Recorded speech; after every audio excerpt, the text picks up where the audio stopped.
मैं डरता नहीं हूँ। और वृंदावन में तो कई अलग अलग भाव हैं। कहते हैं ठाकुर जी ने इसलिए भी नेत्र बंद किए क्योंकि श्री ठाकुर जी महाराज कहते हैं कि देखो ममता माँ के अंदर बहुत होती है और माँ यशोदा ने मुझे दुग्ध पान कराया है, दुग्ध पान ये भी कराएगी। राक्षसी है तो क्या हुआ, कार्य वही करेगी जो एक माँ करती है।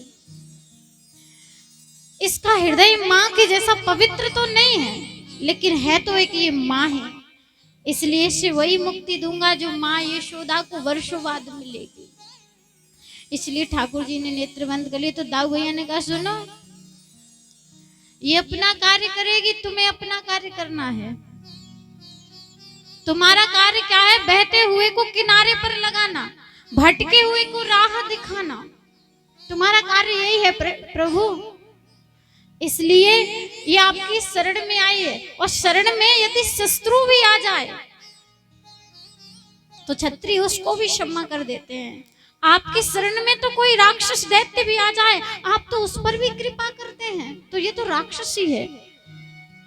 ठाकुर जी ने कहा बात तो तुमने ठीक की है। और उसने छोटे से कन्हैया को उठाया और उठाकर के महलों से बाहर चली गई, दूध पान कराने लगी और सोचने लगी, मन में विचार करने लगी कि बस थोड़ा सा दूध पान करेगा मर जाएगा।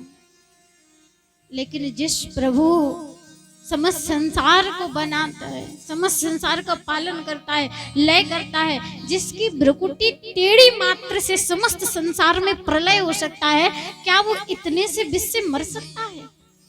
कभी नहीं। ठाकुर जी तो पान करते जा रहे हैं और धीरे धीरे उसके प्राणों को भी पान करने लगे। अब जब उसे तकलीफ होने लगी, उसे दर्द होने लगा, तो चिल्लाने लगी, छोड़ लाला छोड़। ठाकुर जी ने छोड़ करके बोले मौसी, जब मैं एक बार पकड़ लेता हूँ ना तो फिर उसका राम नाम सत्य करके ही छोड़ता हूँ, ऐसे सरल में नहीं छोड़ता। अब तो पूतना घबरा गई कि 7 दिन का बालक मुंह बोल रहा है, साधारण बालक नहीं हो सकता, ये कोई परम ब्रह्म है। अब तो वो और ज्यादा घबराने लगी, बहुत चिल्लाने लगी। तब ठाकुर जी ने धीरे धीरे करके उसके प्राणों का हरण कर लिया और पूतना ऊपर से ही जमीन पर धड़ाम से गिर गई। बोलिए बाल कृष्ण लाल की। कहते हैं जैसे ही वो नीचे गिरी तो भयंकर गिरने की आवाज, समस्त गोकुलवासी आए, बोली मैया कुछ भयो है। बोली ना मोको भी ना मालूम क्या का भयो है। बोले चल के देखते हैं। और जैसे ही सबने जा करके देखा, जैसे ही सबने जा करके देखा तो वहां पर विशाल काय पूतना के हृदय पर छोटे से कृष्ण खेल रहे हैं, जो केवल 7 दिन के हैं। जब वो खेलने लगे वहां पर, तो मैया ने जैसे ही देखा मेरा छोरा वहां उस पूतना के राक्षसी के हृदय पर, और मैया देखते ही मूर्छित हो गई। ग्वाल वालों ने कहा मैया तेरो लाला जो है वो वहां पे गयो ना है, बाकू ले जायो गयो है, वो अपनी मर्जी से थोड़ी नहीं गया है। वो पूतना राक्षसी थी जो बहुत सुंदर बन के आई, वो तेरे लाला को लेके गई है। अच्छा, बोले हाँ।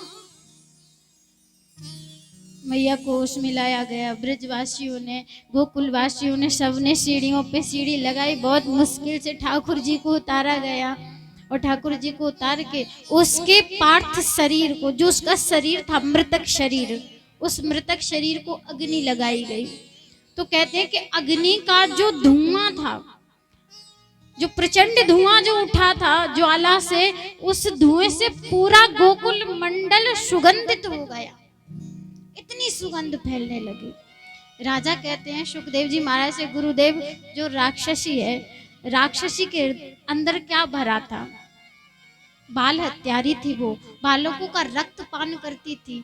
तो ऐसी राक्षसी को तो जब वो समापन हो गई, उसके शरीर को जलाया गया तो दुर्गंध आनी चाहिए, फिर सुगंध क्यों?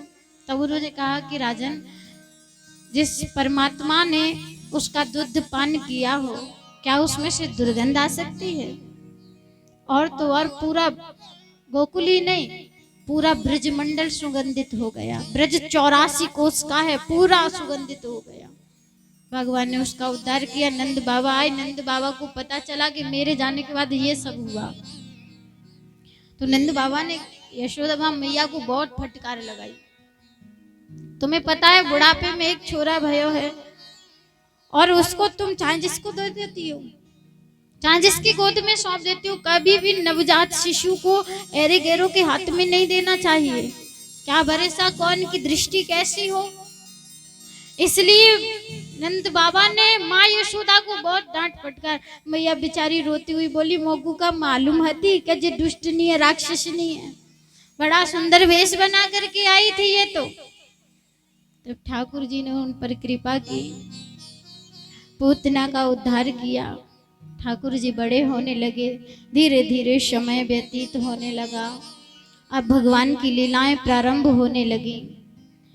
कहते हैं 6 महीना के प्रभु हुए,